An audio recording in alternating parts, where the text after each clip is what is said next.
तो आज हम लोग पढ़ते हैं कोऑर्डिनेट ज्योमेट्री, निर्देशांक ज्यामिति के बारे में। तो इसमें सबसे पहले हम लोग देखते हैं एक ग्राफिकल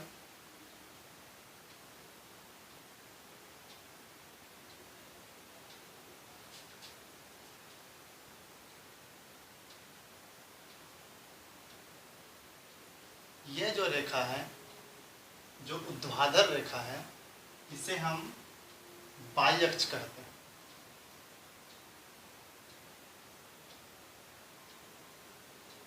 तो यहाँ हो जाएगा बाई और यहाँ हो जाएगा बाई डैश। जो ये रेखा पृथ्वी के समानांतर है, यह एक्स अक्ष कहलाता है। तो एक्स अक्ष का दो पार्ट्स है, इस तरफ हो जाएगा एक्स डैश और इस तरफ हो जाएगा एक्स। तो एक्स डैश जो सूचित करता है वह नेगेटिव, ऋणात्मक सूचित करता है, और बीच में होता है मूल बिंदु। यह मूल बिंदु हो गया। और यह एक्स अक्ष, एक्स अक्ष का दो पार्ट्स, एक्स डैश और एक्स। यह हो गया बाई अक्ष, बाई और बाई डैश। तो इसमें क्या देखना है, सबसे पहले ये जो डैश वाला पार्ट्स है, इसमें जितने भी अंश होंगे, जितनी भी संख्याएं होंगी, वह ऋणात्मक होगी, यानी कि यह नेगेटिव होता है। हम इसे ऐसे याद रख सकते हैं, यह लेफ्ट साइड है इसलिए नेगेटिव, राइट साइड है इसलिए पॉजिटिव। यह होता है पॉजिटिव। और जो ऊपर है मूल बिंदु से ऊपर की ओर, ये होता है पॉजिटिव। और मूल बिंदु से नीचे की ओर यह नेगेटिव। यहाँ इसका डायरेक्शन है, यहाँ मूल बिंदु है, जिसका भी स्थान हम बताएंगे वहाँ से सबसे पहले हम लोग मूल बिंदु लेंगे। तो मूल बिंदु से ऊपर की ओर बाई अक्ष धनात्मक हो गया, मूल बिंदु से नीचे की ओर बाई डैश ऋणात्मक हो गया, मूल बिंदु से राइट साइड यह धनात्मक हो गया, मूल बिंदु से लेफ्ट साइड यह आपका ऋणात्मक हो गया। अर्थात मूल बिंदु से बाईं ओर और मूल बिंदु से दाईं ओर। अगर दाईं ओर है तो प्लस और बाईं ओर है तो माइनस। यह हो गया। और डैश बताता है negative, dash negative, without dash positive. और इसमें क्या हुआ, यह सबसे प्रथम चतुर्थांश है, प्रथम चतुर्थांश, फर्स्ट कोऑर्डिनेट।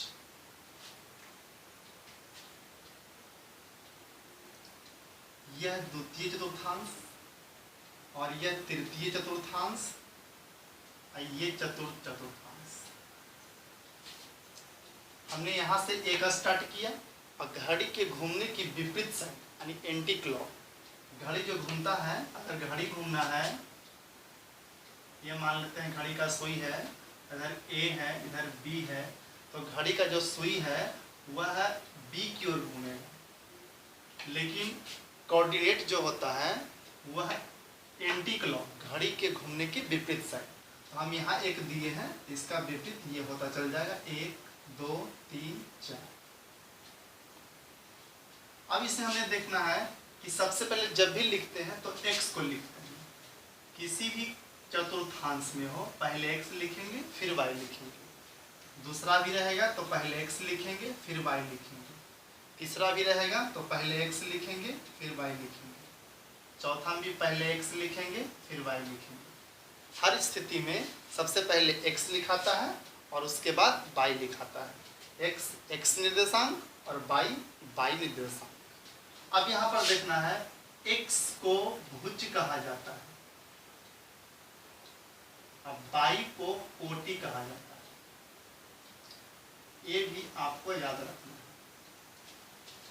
है, x को भुज कहा जाता है और y को कोटि कहा जाता है। अब यहाँ पर देखना है, सबसे पहले इसमें हम लोग चिन्ह परिपाटी को देखते हैं, कैसे कैसे चिन्ह बनता है। तो सबसे पहले प्रथम चतुर्थांश को ध्यान से देखिए, इसमें x प्लस में है तो हम यहाँ x देंगे पॉजिटिव, और y भी क्या है प्लस में है तो ये भी हो जाएगा पॉजिटिव, यानी x भी प्लस और y भी प्लस, वह प्रथम चतुर्थांश में होगा। आगे देखते हैं सेकेंड द्वितीय चतुर्थांश में।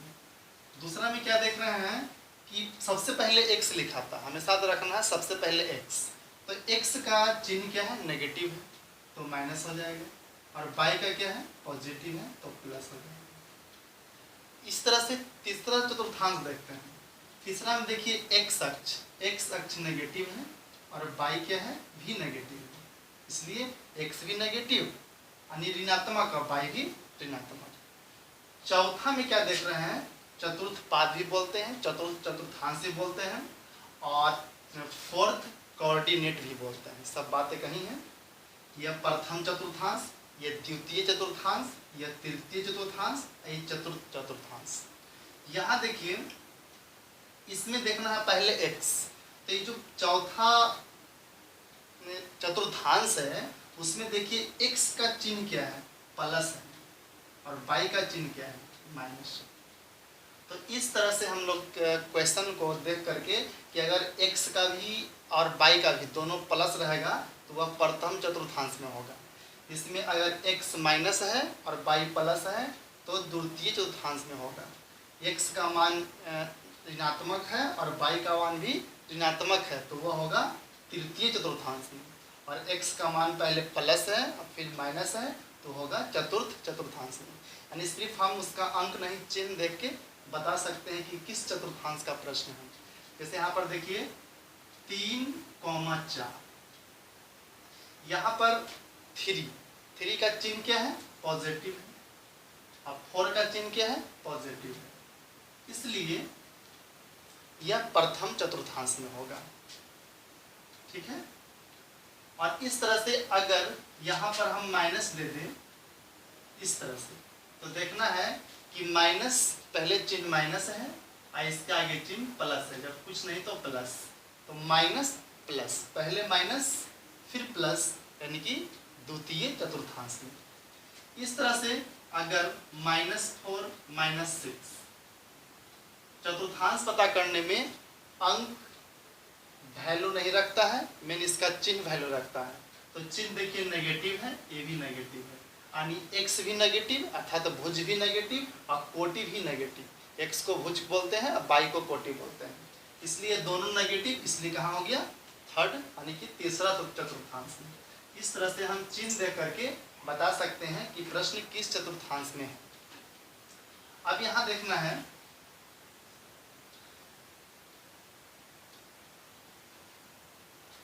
तो सबसे पहले यहाँ पर और कुछ जानते हैं इसमें, तो यह मूल बिंदु,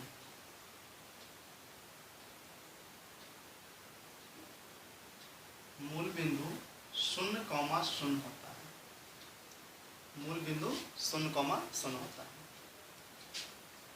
और इसमें कुछ ट्रिक जान लेते हैं कि डायरेक्टली हमारे पास यह कोऑर्डिनेट नहीं रहेगा तो हम कैसे तुरंत पता कर सकते हैं कि किस चतुर्थांश का प्रश्न है। तो इसमें हम लोग क्या देख रहे हैं कि सबसे पहले दोनों प्लस, याद रखना है दोनों प्लस रहेगा तो वह फर्स्ट होगा और दोनों माइनस रहेगा तो वह थर्ड होगा। याद रखना है कि दोनों का चिन्ह अगर प्लस में रहेगा तो वह कहाँ होगा फर्स्ट चतुर्थांश में होगा, यानी प्रथम चतुर्थांश में होगा, और अगर दोनों चिन्ह माइनस में होगा तो वह थर्ड चतुर्थांश मतलब तृतीय चतुर्थांश में होगा। अब इसमें सबसे बड़ा कंफ्यूजन 2 और 4 में होता है।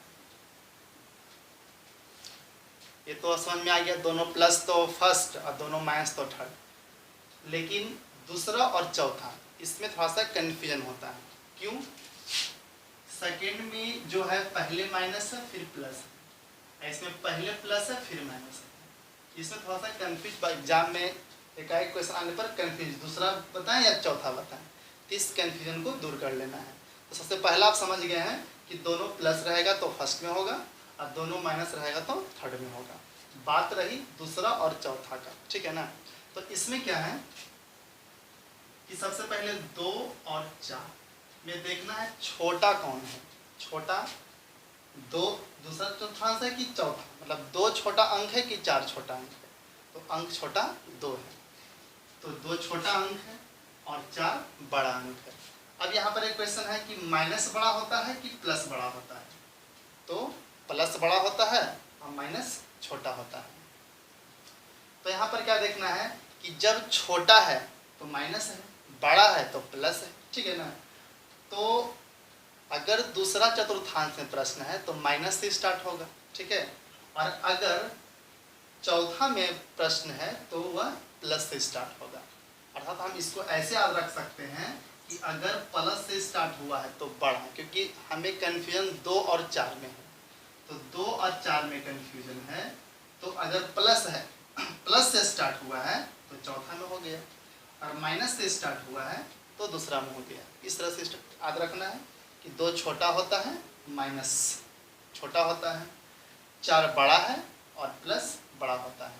तो प्लस से स्टार्ट होगा मतलब बड़ा 4, और माइनस से स्टार्ट होगा मतलब छोटा, मतलब दूसरा, क्योंकि 2 और 4 में कंफ्यूजन। इस तरह से आप ट्रिक समझ गए। एक बार इसको रिवीजन कर लेते हैं। दोनों प्लस मतलब फर्स्ट में, दोनों माइनस थर्ड में, और बच गया 2 और 4। तो 2 होता है छोटा और 4 होता है बड़ा। तो माइनस से स्टार्ट होगा तो माइनस मतलब छोटा, दूसरा चतुर्थांश में, और अगर प्लस से स्टार्ट होता है तो चतुर्थांश। इस तरह से, अगर इस तरह से बहुत सा क्वेश्चन रहता है, जैसे देखिए -2, 4, 3, -5, 7, 3, -7, -4, इस तरह से 3, 8, ये सब बताना है किस चतुर्थांश का प्रश्न है। तो सबसे पहले यहाँ देखिए, इसमें एक माइनस है एक प्लस है। तो माइनस से स्टार्ट हुआ है मतलब छोटा सा स्टार्ट हुआ है, माइनस जो कि छोटा होता है, प्लस बड़ा होता है। तो माइनस से शुरू हुआ है और प्लस लास्ट हुआ है, मतलब ये दूसरा चतुर्थांश का प्रश्न है। दोनों प्लस में है मतलब प्रथम चतुर्थांश का प्रश्न है। इसमें पहले प्लस है और फिर माइनस है, तो यह चतुर्थ चतुर्थांश का प्रश्न है। दोनों माइनस में है तो पता है थर्ड में, और दोनों प्लस है तो फर्स्ट में। ये तो आधी, ठीक है। आगे देखते हैं, चलिए हम लोग आगे देखते हैं। तो इसमें प्रथम चतुर्थांश, प्रथम में जो है वह x प्लस है और y भी प्लस है। x भी प्लस है और y भी प्लस है, प्लस प्लस। तो इसे हम इस प्रकार से कह सकते हैं कि x का जो वैल्यू है वह 0 से बड़ा होगा। जो भी यहाँ पर वैल्यू होगा x का मान वह 0 से बड़ा होगा, और y का जो भी मान होगा वो भी 0 से बड़ा होगा, क्योंकि दोनों मान क्या है प्लस में है। इसलिए x का जो भी मान 1, 2, 3, 4 जो भी होगा वह 0 से बड़ा रहेगा, और y का मान भी 0 से बड़ा होगा। द्वितीय चतुर्थांश में देखते हैं। दूसरा में पहले x जो बताया है, अब बाद में y, हमेशा पहले x होता है फिर y होता है। यहाँ पर दूसरा पहले माइनस है फिर प्लस है। इसका माने क्या हुआ कि x का जो वैल्यू होगा वह माइनस में होगा, मतलब 0 से छोटा होगा। x का मान छोटा होगा लेकिन 0 बड़ा होगा, ठीक है। और यहाँ पर क्या है, y का वैल्यू क्या होगा, प्लस में है, इसलिए y का वैल्यू 0 से बड़ा होगा। यह दूसरा चतुर्थांश का है। एग्जाम में ऐसा भी अगर क्वेश्चन दे दिया जाए कि x का मान 0 से बड़ा है और y का मान भी 0 से बड़ा है, तो यह प्रश्न किस चतुर्थांश का है, तो आप समझ सकते हैं कि यह x का मान भी 0 से बड़ा है मतलब प्लस में है, और y का मान भी 0 से बड़ा है मतलब प्लस में है। तो प्लस प्लस फर्स्ट में होता है। और यहाँ देखिए x, y पहले माइनस है फिर प्लस है। तो यहाँ पर देखिए x लेस देन 0, मतलब x छोटा है और 0 बड़ा है, अर्थात x का जो वैल्यू होगा 0 से छोटा होगा और y का वैल्यू होगा 0 से बड़ा होगा। तो 0 से छोटा का मतलब ऋणात्मक और 0 से बड़ा मतलब प्लस। तो 0 से छोटा का मतलब माइनस और बड़ा का मतलब प्लस, पहले माइनस और फिर प्लस, इसका मतलब हो गया यह दूसरा चतुर्थांश में। इसे ध्यान रखना है। आगे देखते हैं, आगे हमारा क्या है, तीसरा हम लोग क्या देखे हैं, सबसे पहले हम लोग क्या लिखते हैं, x, y, हमेशा x, y लिखेंगे। तो x इसमें नेगेटिव और y भी नेगेटिव, x भी मतलब ऋणात्मक है और y भी ऋणात्मक है। तो यहाँ पर x का जो मान होगा शून्य से छोटा होगा और y का मान भी जो होगा शून्य से छोटा होगा। अगर कहीं एग्जाम में इस प्रकार से दिया हुआ कि दोनों माइनस है तो तुरंत पकड़ लीजिएगा कि यह तीसरा चतुर्थांश तृतीय चतुर्थांश का प्रश्न है। लेकिन क्वेश्चन में ऐसे लिख दिया गया कि x लेस देन 0 और y लेस देन 0, यानी कि x का मान जो है 0 से छोटा है और y का मान भी 0 से छोटा है। तो आपको सोचना है x का मान 0 से छोटा है, इसका मतलब ऋणात्मक है, y का मान शून्य से छोटा है मतलब ऋणात्मक है, इसलिए यह तीसरा चतुर्थांश में होगा। 4 नंबर हम लोग देखते हैं, पहले x फिर y, x को भुज कहते हैं, y को कोटि कहते हैं। हर हाल में पहले x लिखाएगा फिर y लिखाएगा, यानी हर हाल में पहले भुज होगा फिर कोटि होगा। तो यहाँ पर चौथा में पहले प्लस होता है और फिर माइनस होता है। तो प्लस को भी वैल्यू प्लस में होगा मतलब धनात्मक होगा, वह शून्य से बड़ा ही रहेगा। तो x का वैल्यू यहाँ जो होगा शून्य से बड़ा होगा और y का वैल्यू जो होगा शून्य से छोटा होगा। इस प्रकार से ये भी आपको एग्जाम में कभी अच्छे ढंग से काम दे सकता है, क्योंकि क्वेश्चन डायरेक्टली अगर प्लस माइनस रहा तो कोई भी कह सकते हैं कि यह चतुर्थांश से प्रश्न है। लेकिन अगर क्वेश्चन इस प्रकार से दे दिया जाए 4 ऑप्शन में कि x ग्रेटर देन 0 और y लेस देन 0, मतलब x का मान 0 से बड़ा है मतलब प्लस में है और y का मान शून्य से छोटा है मतलब माइनस में है, तो वही बात हो गया प्लस और माइनस मतलब चतुर्थांश। इस तरह से हम लोग इसे जान सकते हैं। तो यहाँ पर आप लोग देख रहे हैं चतुर्थांश के बारे में, यह कार्तीय तल को 4 भाग में बांटा है। तो इस तरह से यहाँ जो मूल बिंदु शून्य होगा, यहाँ से जो 1 2 3 4 सब मान प्लस में होगा, इधर जो भी मान होगा 1 2 3 4 सब नेगेटिव मतलब ऋणात्मक होगा, इधर भी वैल्यू जो होगा प्लस में होगा, 1 2 3 4 ही लिखाएगा मतलब जहाँ तक लिख सकते हैं। नीचे भी इसी प्रकार से 1 2 3 4 होगा लेकिन नेगेटिव होगा, इस तरह से। तो सबसे पहले हमें देखना है कि -2, 3 कहाँ स्थित है। तो हम यहाँ देख रहे हैं पहले नेगेटिव है फिर पॉजिटिव, आप लोग जानते हैं। तो पहले माइनस और फिर प्लस, मतलब यह दूसरा चतुर्थांश में स्थित है। क्लियर? इस तरह से आप चतुर्थांश पता कर सकते हैं।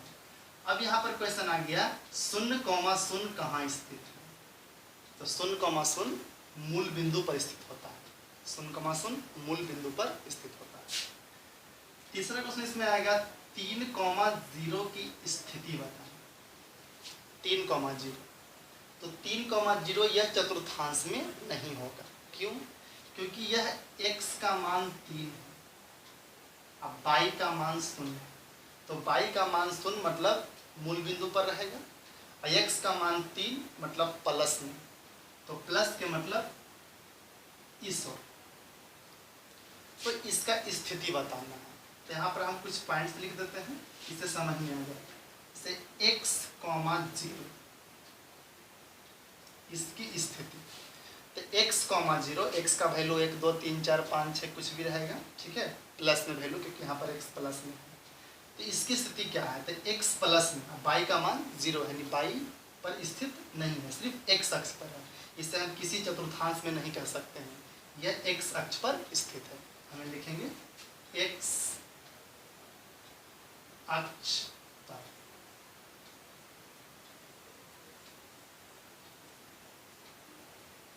x अक्ष पर, लेकिन x अक्ष यहाँ से लेकर यहाँ तक होता है। तो यहाँ देखना है प्लस में है कि माइनस में है, प्लस में है। तो हम यहाँ पर लिखेंगे x अक्ष पर मूल बिंदु से, यहाँ मूल बिंदु हो गया, अब से, अब किधर, ऊपर की ओर कि नीचे कि बाईं ओर कि दाईं ओर। तो हमारा प्लस में है, इसलिए x अक्ष पर मूल बिंदु से दाईं ओर, ये हमें साथ रखना है। इस पर बहुत सा क्वेश्चन आएगा, इसकी स्थिति पूछेगा, जैसे कि 3,0, 2,0, 5,0, ये सब की स्थिति कहाँ है, एक्स अक्ष पर है और मूल बिंदु से दाईं ओर है, मतलब इस तरफ रहेगा, 3 रहेगा, 2 रहेगा, 5 रहेगा, जो भी रहेगा इस तरफ रहेगा। अब यहाँ पर हम लिखते हैं -x,0। यहाँ देखिए x,0 था और हम -x,0 है, यहाँ पर हम इसका जवाब देंगे x अक्ष पर, x अक्ष पर। यहाँ भी x अक्ष हो गया, यहाँ भी x अक्ष पर था, लेकिन यहाँ नेगेटिव है, इसलिए मूल बिंदु पर आएंगे हम लोग, यहाँ लिखेंगे मूल बिंदु से, मूल बिंदु से यहाँ आ गए और x अक्ष पर है, तो x अक्ष तो यहाँ से लेकर यहाँ तक है, लेकिन नेगेटिव वाला मूल बिंदु के बाईं ओर है, से बाईं ओर।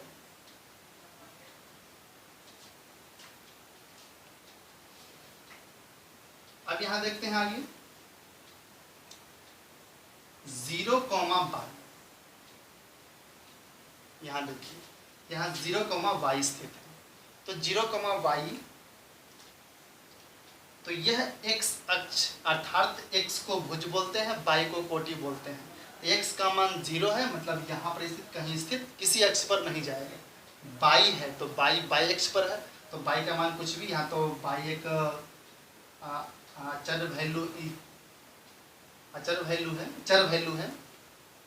वैल्यू है, तो हम 1, 2, 3, 4, 5, 6 कुछ भी रख सकते हैं यहाँ पर वैल्यू, तो इसलिए y का एक लिमिट मान नहीं है, यहाँ कुछ भी रख सकते हैं। तो यहाँ पर x का मान नहीं है, y का मान कुछ न कुछ है, लेकिन क्या प्लस में है, तो पहले इसे लिख देंगे हम y अक्ष पर, y अक्ष पर। अब यहाँ पर मूल बिंदु से ऊपर की ओर, मूल बिंदु से ऊपर की ओर, क्योंकि यहाँ पर प्लस में है। अब आगे देखते हैं 0, -y, तो -y ये भी आपका y अक्ष पर ही होगा, यहाँ पे देखें y अक्ष पर नेगेटिव है, इसलिए मूल बिंदु से नीचे की ओर, मूल बिंदु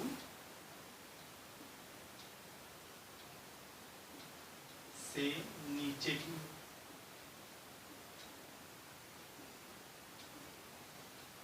तो इस तरह से हम लोग अगर जान लेते हैं इस क्वेश्चन को, तो बहुत सारे क्वेश्चन का जवाब दे सकते हैं। इससे ऐसे क्वेश्चन आता है कि 0,3 की स्थिति बता, तो 0, x का मान तो 0 है, x का मान नहीं हुआ, y का मान 3 है, मतलब y अक्ष पर है, तो y अक्ष पर कहाँ, तो मूल बिंदु से ऊपर की ओर होगा इसका जवाब।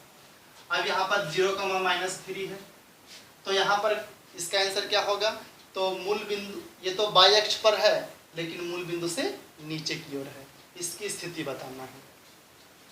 और इससे बहुत सारे क्वेश्चन पूछते हैं कि 0,-3 भुज का मान क्या है, तो पहले भुज होता है तो 0 है, कोटि का मान क्या है तो -3 है।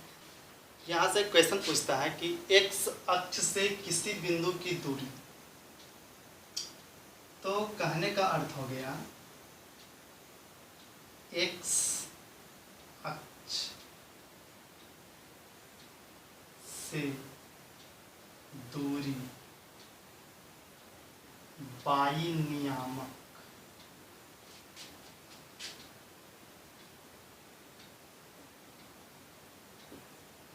कहलाता है। किसी भी बिंदु का x अक्ष से दूरी y नियामक कहलाता है, मतलब y का वैल्यू कहलाता है। कहने का मतलब हुआ कि अगर इस तरह से चतुर्थांश है, यहाँ मूल बिंदु है, ये y डैश, x डैश और x, तो यहाँ से लेकर यहाँ तक x अक्ष हो गया, तो x अक्ष ये हो गया, इससे दूर जो भी होगा, यहाँ होगा, यहाँ होगा, यहाँ होगा, यहाँ होगा या इधर होगा, तो जो वैल्यू होगा वह क्या होगा, तो y का वैल्यू होगा।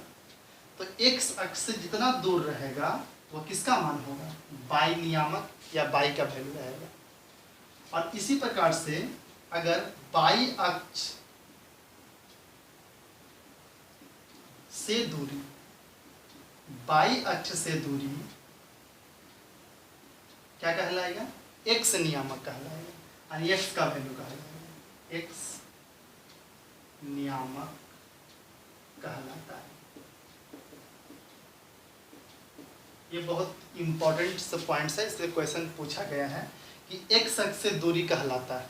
ऑप्शन रहेगा एक्स नियामक, बाई नियामक। तो इस तरह से आप पकड़ सकते हैं कि एक्स अक्ष से दूरी बाई नियामक कहलाता है और बाई अक्ष से दूरी एक्स नियामक कहलाता है। एक्स नियामक या एक्स अक्ष जो कहिए, तो इसको एक बार और समझ लीजिए। जैसे कि यह चतुर्थांश होता है, ठीक है, तो यहाँ बाई होता है, बाई डैश होता है, एक्स डैश होता है, इधर एक्स होता है, बीच में मूल बिंदु होता है। यहाँ पर जो भी अंक होगा सब नेगेटिव होगा, यहाँ पॉजिटिव होगा। अब यहाँ पर मान लीजिए 1 है, 2 है, 3 है, इस तरह से बहुत सा अंक रहेगा। तो ये जो 2 है ये किससे दूर है? एक्स अक्ष से दूर है, एक्स अक्ष से 1 इकाई दूर है, एक्स अक्ष से 2 इकाई दूर है, एक्स अक्ष से 3 इकाई दूर है। तो इधर भी इस तरह से 1 2 3, तो एक्स अक्ष से 1 इकाई दूर है, एक्स अक्ष से 2 इकाई दूर है। तो यह एक्स अक्ष से दूरी, तो एक्स अक्ष से जो दूर होगा वह क्या कहलाएगा? बाई नियामक, यानी बाई का मान कहलाएगा। और जो बाई से दूर रहेगा यह आपका बाई अक्ष हो गया। बाई अक्ष से जो भी इधर 1 2 3 या इधर इस तरफ रहेगा वह क्या कहलाएगा? बाई अक्ष से दूरी कहलाएगा। तो बाई अक्ष से जो दूर होगा वह एक्स नियामक होगा, और जो एक्स अक्ष से ऊपर या नीचे दूर होगा वह बाई नियामक कहलाएगा। यहाँ लिखा गया बाई अक्ष से दूरी, बाई अक्ष ये आपका हो गया इधर या इधर, जो भी इससे दूर होगा वह एक्स नियामक कहलाएगा। और एक्स अक्ष से दूरी ये हो गया, ये ऊपर या नीचे, वह क्या कहलाएगा? बाई नियामक कहलाएगा। तो हम लोग आगे बढ़ते हैं, देखते हैं। तो आप लोग इसके बारे में समझ चुके हैं। दोनों प्लस रहेगा तो फर्स्ट चतुर्थांश रहेगा, पहले माइनस फिर प्लस तो सेकेंड, दोनों माइनस तो थर्ड, और पहले प्लस फिर माइनस तो फोर्थ। इसमें एक रूल और था कि इसमें x होगा 0 से बड़ा और y भी होगा 0 से बड़ा। इसमें वही बात है, इसमें x होगा 0 से छोटा और y होगा 0 से बड़ा।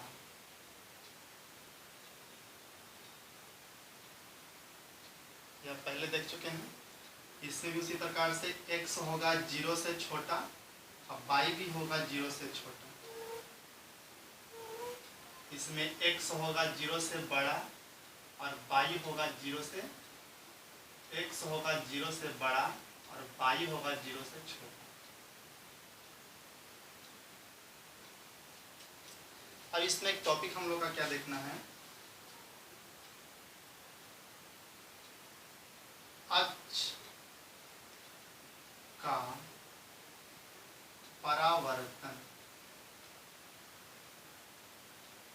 या प्रतिबिंब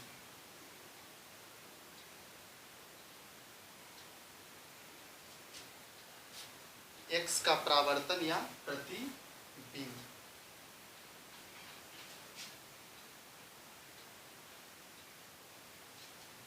एक्स का परावर्तन या प्रतिबिंब। तो यहाँ पर क्या है, इससे भी संबंधित क्वेश्चन पूछा जा सकता है। तो जिस प्रकार से मान लीजिए कि यह चतुर्थांश है,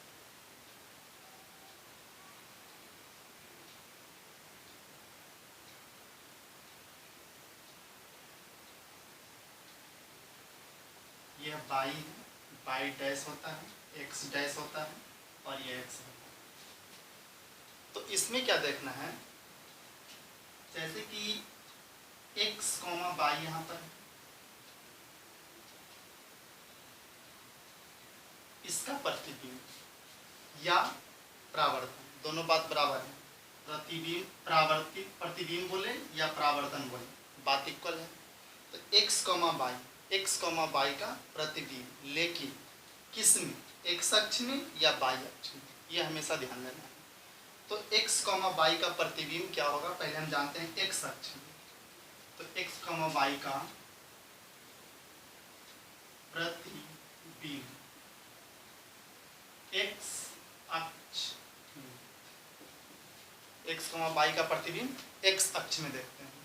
तो एक्स अक्ष ये आपका हुआ और ये प्रथम चतुर्थांश में एक्स अक्ष के इस तरफ आ जाएगा, अर्थात यहाँ पहुँचेगा। ये फर्स्ट है, ये सेकेंड है, ये थर्ड है और ये फोर्थ है। जब इसमें आएगा तो एक्स हो जाएगा नेगेटिव प्लस और वाई हो जाएगा माइनस। तो एक्स कॉमा वाई का प्रतिबिंब होगा एक्स अक्ष में एक्स कॉमा माइनस वाई, और वही बात यहीं पर रहेगा कि एक्स कॉमा वाई का परावर्तन एक्स अक्ष में, तो एक्स माइनस वाई। और यही क्वेश्चन रहेगा एक्स कॉमा वाई का प्रतिबिंब वाई अक्ष में। अगर वाई अक्ष में रहा तो वाई अक्ष में आपका ये यहाँ पर है तो इस तरफ हो जाएगा, तो यहाँ पर हो जाएगा आपका माइनस एक्स कॉमा वाई, अर्थात एक्स कॉमा वाई का प्रतिबिंब एक्स अक्ष में चौथा चतुर्थांश में प्रवेश कर जाएगा। तो चौथा चतुर्थांश में देखिए एक्स होता है पॉजिटिव और वाई होता है नेगेटिव। और अगर एक्स कॉमा वाई का प्रतिबिंब वाई अक्ष में, तो वाई अक्ष में है तो वह वाई अक्ष में प्रतिबिंब बनाएगा, यह दूसरा चतुर्थांश में प्रवेश कर जाएगा। तो दूसरा में होता है एक्स नेगेटिव और वाई होता है पॉजिटिव। ठीक है, इस तरह से अक्ष का परावर्तन या प्रतिबिंब बात बराबर है, आप इस तरह से निकाल सकते हैं। कहीं जिस अक्ष में प्रतिबिंब कहेगा जस्ट उसके नीचे बनेगा। जैसे मान लीजिए कि एक्स कॉमा वाई का प्रतिबिंब एक्स अक्ष में, तो नीचे हो जाएगा। अब नीचे चतुर्थांश 4 है, इसके अनुसार आपका चिन्ह होगा। अगर वाई अक्ष में प्रतिबिंब है तो इस तरफ से इधर चला आएगा, यहाँ पहुँच जाएगा। अगर क्वेश्चन कहा जाए कि एक्स कॉमा माइनस वाई का प्रतिबिंब, तो सबसे पहले एक्स कॉमा माइनस वाई चतुर्थांश में। अब एक्स अक्ष में या वाई अक्ष में, तो अगर इसमें वाई अक्ष में प्रतिबिंब कहेगा तो ये इधर चला आएगा, अर्थात इसका हो जाएगा minus x comma minus y, ये प्रतिबिंब हो जाएगा। ठीक है, तो प्रतिबिंब एक्स अक्ष में वाई अक्ष में, उस पर डिपेंड पड़ता है कि किस अक्ष में कह रहा है। जैसे मान लीजिए कि -2,4 का एक्स अक्ष में प्रतिबिंब होगा, तो -2,4 सबसे पहले -2,4 कहाँ आएगा, तो यह दूसरा चतुर्थांश में आएगा, अर्थात -2,4 यहाँ। अब यहाँ पर क्वेश्चन है एक्स अक्ष में प्रतिबिंब, तो आपका यह एक्स अक्ष इसका प्रतिबिंब जस्ट इसमें बना जाएगा, अर्थात -2, -4 हो जाएगा। ठीक है, अगर यही क्वेश्चन कह देगा वाई अक्ष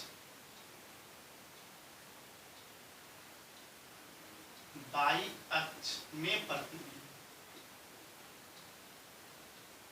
प्रतिबिंब या परावर्तन, तो वाई अक्ष में परावर्तन। देखिए इस बार एक्स अक्ष था, इस बार वाई अक्ष बोला गया, तो -2,4 है कहाँ, यहाँ पर है, ये वाई अक्ष है, तो इसका प्रतिबिंब इसमें बन जाएगा, अर्थात 2,4 प्रथम चतुर्थांश में दोनों प्लस होता है।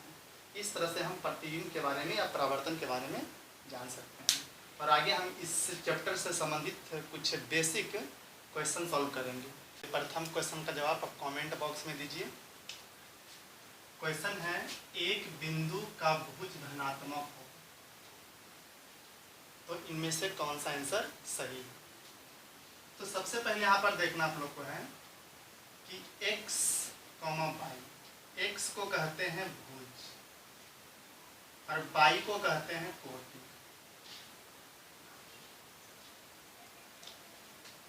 अब यहाँ पर फर्स्ट, सेकेंड, थर्ड और यह फोर्थ, इससे भी x, y, इसमें भी x, y, इसमें भी x, y, इसलिए समाधान। आप इसे पढ़े हुए हैं कि प्रथम में दोनों प्लस होता है, सेकेंड में पहले माइनस फिर प्लस, दोनों माइनस, प्लस माइनस। तो इसमें सबसे पहले क्वेश्चन है एक बिंदु का भुज धनात्मक, तो देखिए भुज कहते हैं एक्स वाला, यानी शुरू में जो होता है वो भुज कहलाता है। तो देखिए एक्स धनात्मक कहाँ कहाँ है, यहाँ पर भुज धनात्मक है और एक यहाँ पर भुज धनात्मक, अर्थात एक बिंदु का भुज धनात्मक होगा तो वह पहला और चौथा में होगा। तो पहला और चौथा इसमें से कौन सा ऑप्शन मिल रहा है, सी नंबर, इसका जवाब होगा सी।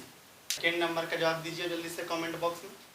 तो यहाँ क्वेश्चन है यदि x ग्रेटर देन 0 और y लेस देन 0 हो तो बिंदु x, y कौन से चतुर्थांश में स्थित है।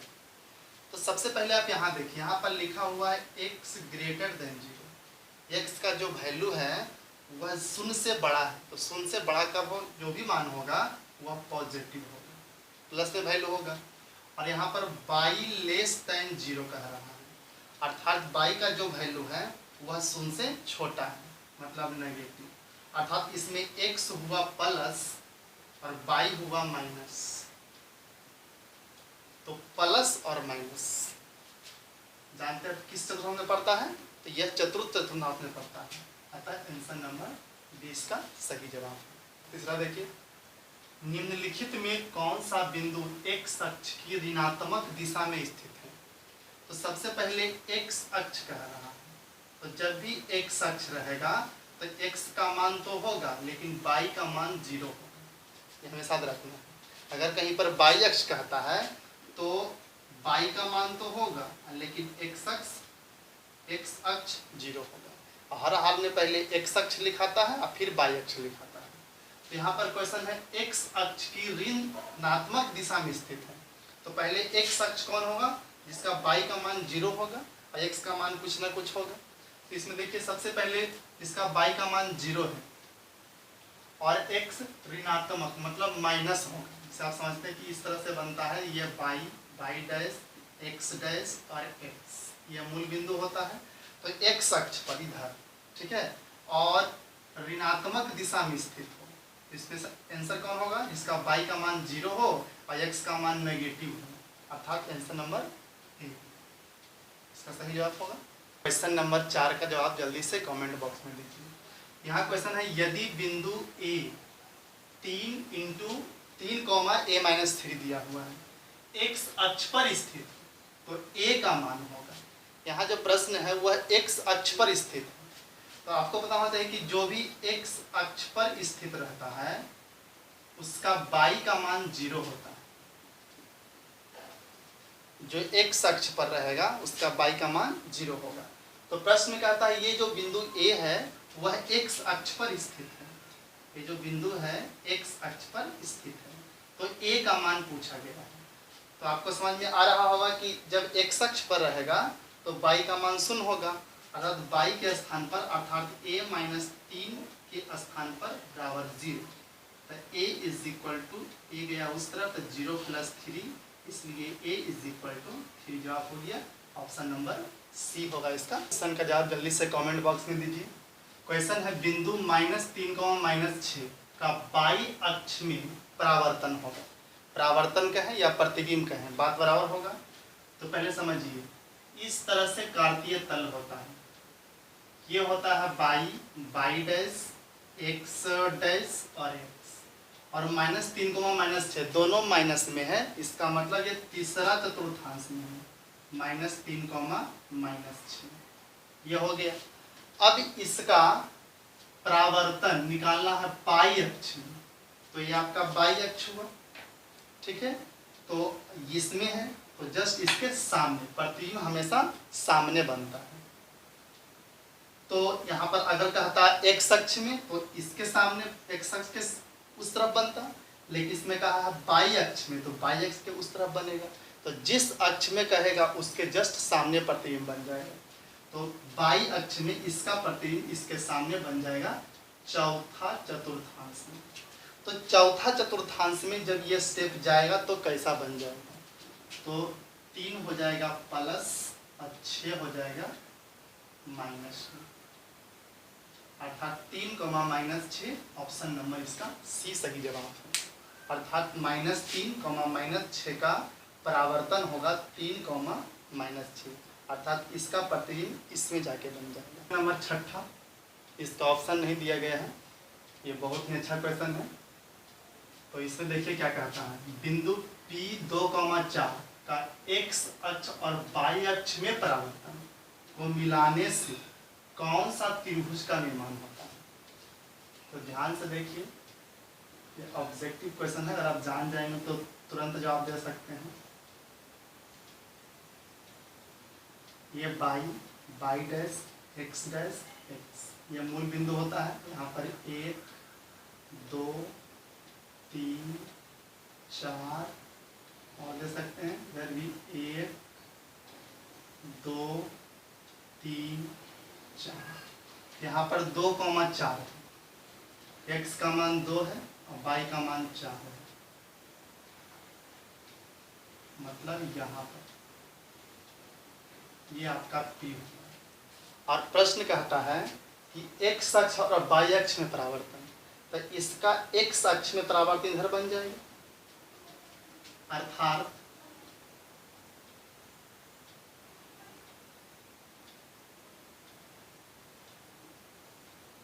-1 -2 -3 -4।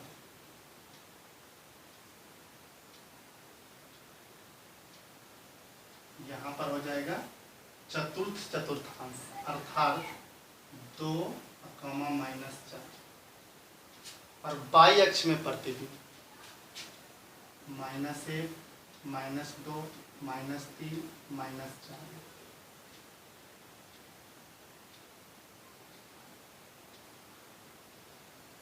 अर्थात इसको मिलाने से देखना है कौन सा आकृति बन रहा है। तो हम इस तरह से मिला देंगे, इसको इस तरह से मिला देंगे। यहाँ देखिए 90 डिग्री बनेगा, अर्थात बिंदु, कोई भी बिंदु हो उसका x अक्ष का और y अक्ष का जो प्रतिबिंब होगा उससे समकोण त्रिभुज का निर्माण होगा। आंसर होगा समकोण त्रिभुज।